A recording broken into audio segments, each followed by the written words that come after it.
I'm sewing my rows for my rag quilt to do the seams on the outside.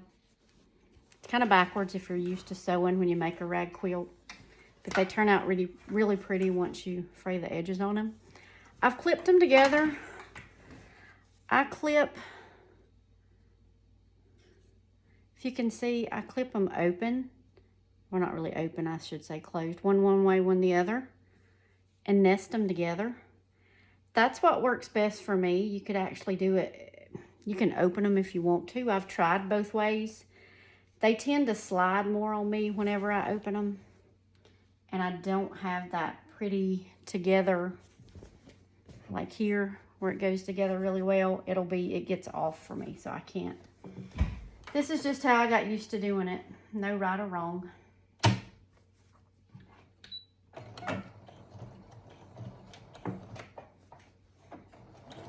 I do have a walk-in foot on my sewing machine, and I let it do all of the pulling of the fabric. I do add a new needle before each and every quilt.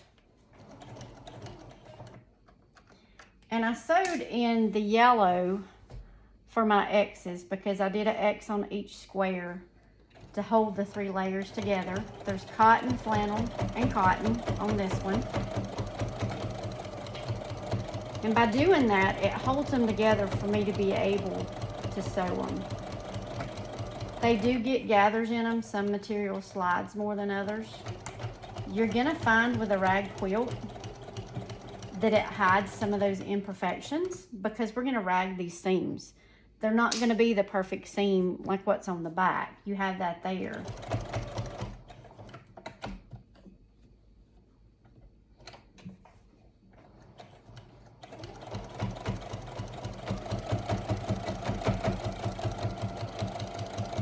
I find if I go too fast with it, it tends to skip a stitch sometimes when it goes over, because where you intersect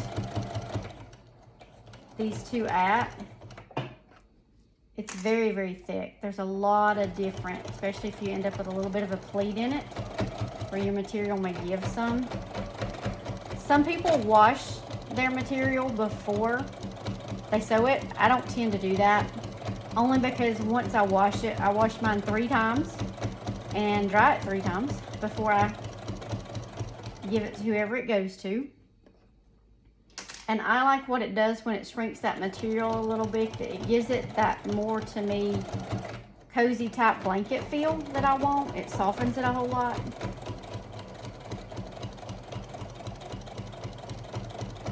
You can see I have a guide over here.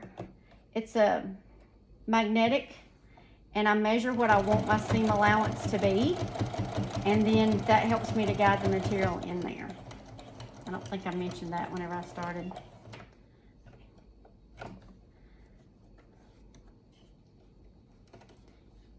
I like to put all the pleats that come up in the material somewhere near the seam.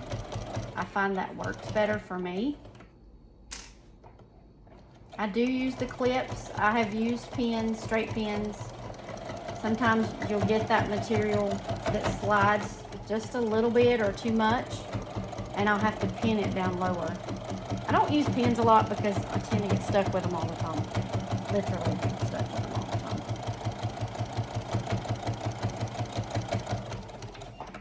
I don't go all the way to the edge because you're also going to either, this one I'm going to bind it, but you know, you can rag the edge of it too.